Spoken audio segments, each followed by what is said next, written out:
The Pantheon, one of the greatest achievements of Roman engineering, pushing the limits of what was possible.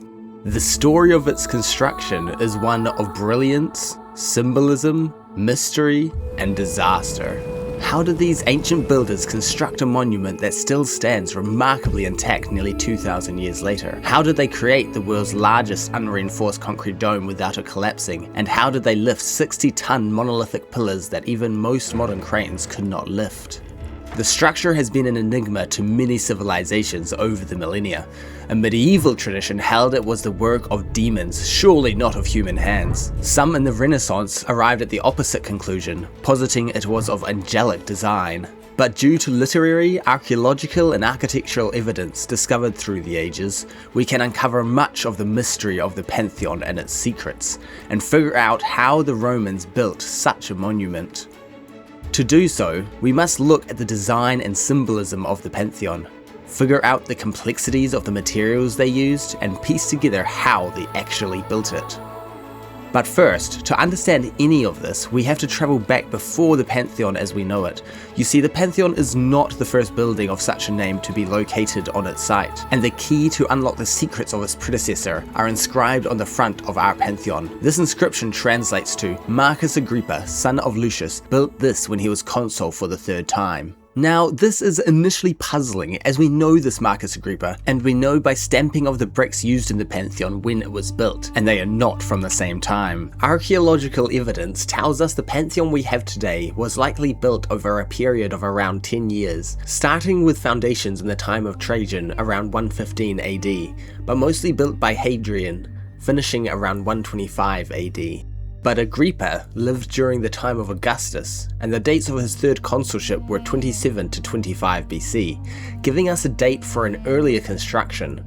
As for how this earlier building looked, we can only guess based on limited archaeological evidence, but it could have been something like this. Some recognizable elements, but the design not nearly as unique as the building that stands today, as we will see in a moment. But what happened to this earlier building? A writer in the early 3rd century, Cassius Dio, attests to Agrippa's earlier construction and tells us of disaster. The Rome of antiquity was a city plagued by fires. They swept through districts, devouring anything that burned. It was a fire like this that swept through the Campus Martius in 80 AD, heavily damaging Agrippa's Pantheon. It was repaired, but burned again in 110 AD, this time unrecoverable.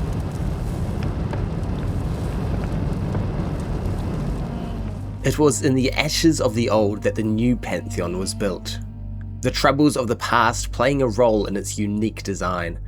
Bronze trusses and doors, concrete walls and dome, no flammable material in sight. This was likely a contributing factor to its survival through the ages.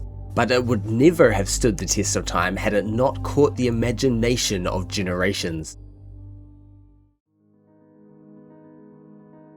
When you first step into the Pantheon, you may notice the repeated use of circles and squares, the floor patterns, the pillars, but what you may not consciously notice is the space itself reflects this design.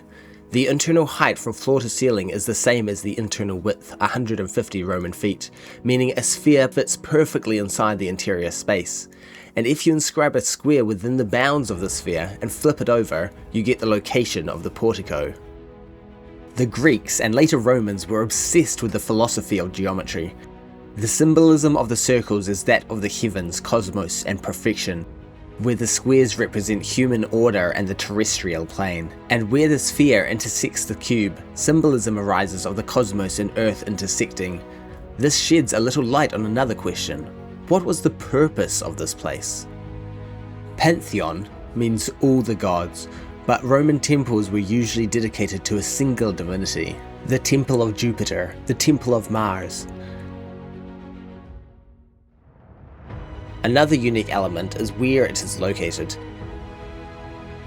Placed where legend has Romulus, the founder of Rome, ascending, becoming deified after a mysterious disappearance. And on the anniversary of Rome, at midday, the sun shines through the oculus, illuminating the entrance door. Rome itself sanctioned by the heavens. This connection between the state and divinity is pervasive throughout the design. This was not just a temple, but a monument of Roman imperial propaganda, a coupling of the state to the divine, and inside would have stood statues not just to the traditional Roman gods, but also deified Roman emperors. So, that is the design of Hadrian's Pantheon. However, the construction of such a building was not an easy feat, and the materials they used were all important. The builders made use of the vast network of Roman material acquirement and transport from all corners of the empire. However, we should start with the famous Roman concrete. Roman construction techniques and understanding of concrete reached its peak under Hadrian, and the Pantheon is a perfect example of their mastery of the material. Now, the full chemistry and complexities of Roman concrete would be a little too much for this video, but an important distinction to note is that it was quite different to modern concrete. It was much firmer, holding its shape better and placed in layers, often with brick facing to keep it in place while it cured. They also mastered composition of aggregates based on required characteristics. When it comes to the Pantheon, this part, the rotunda, was built first, starting with placing a monolithic foundation of concrete footings under the rotunda's walls, measuring over 6 meters wide and perhaps 5 meters deep, and filled with heavy Travertine aggregate. However, even here, before the work had started on the structure above ground, they already had problems. Due to unstable marshy ground and uneven settling, the foundations started to crack. In a rush, they laid another ring of concrete around the first, another 3 meters wide, to hold the first together and spread the load on the ground beneath. With this problem solved, they moved on to the walls. These they built in layers. Bricks manufactured at a semi-industrial scale on the outskirts of Rome were used as facings and courses, with concrete infill. However, just building a solid concrete wall over 6 meters thick the whole way up could result in disaster. So much weight would be extremely hard to manage. To solve this, the wall is a complex mixture of full-width piers at intervals around the structure, with niches, cavities, and chambers pocketing the wall, reducing weight massively. Some had functional use on the interior of the building, and others are completely encased within the thick walls. Relieving arches of brick were also constructed as the walls rose to divert weight into the piers. These huge walls used 3 different layers of concrete to help reduce weight. The lower part of the wall was filled with heavy fragments of Travertine and tufa, the middle filled with medium weight tufa and broken bricks and tiles, and the upper section predominantly containing lighter brick rubble. A perfect dance between strength and weight was achieved. This use of aggregates is mirrored in the construction of the dome.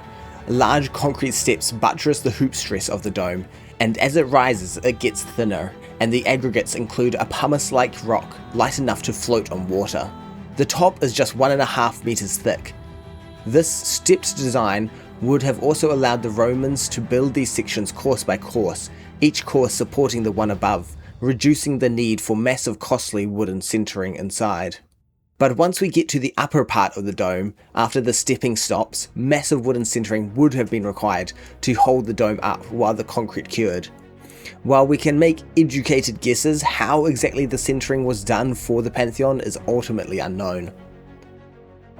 And then we get to the top, the oculus. As we saw before, the sun shining through the oculus had symbolic significance and also provides the inside with its main source of light. But this design tripled as an ingenious way to get rid of a lot of weight and the weakest part of a dome where complex stresses take place. The rotunda and dome were completed first, years of laying concrete, waiting for the slow curing and fixing cracks that appeared during the settling. Once completed, they moved on to the portico. Of note are these 40-foot monolithic pillars. They are a single piece of stone weighing over 60 tons. But what is even more crazy is where they got these gigantic stones. Egypt. They pulled them from quarries to the Nile or Red Sea, and then transported them on barges to Alexandria, then ships across the Mediterranean to Rome. But there is evidence these weren't even the original pillars meant for the Pantheon. The pediment line above where the portico ended up indicates a taller intended portico which would fit exactly with 50-foot pillars, a massive but standardized size of pillars. However, something happened during the sourcing of these 100+ ton Goliaths. Perhaps disaster struck at sea, sinking the intended pillars, or perhaps they were diverted to another Imperial project. Either way, something went wrong, and the portico was lowered to use the more readily available 40-foot pillars. But even once they had shipped the pillars across half the Empire, how would they have raised them?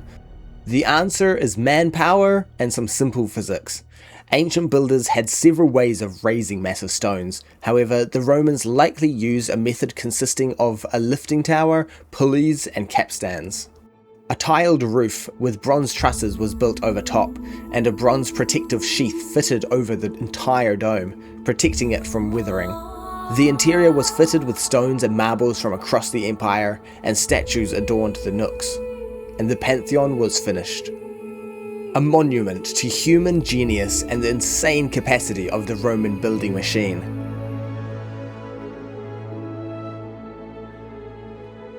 If you found this video interesting, let us know in the comments and subscribe to the channel. It helps a lot.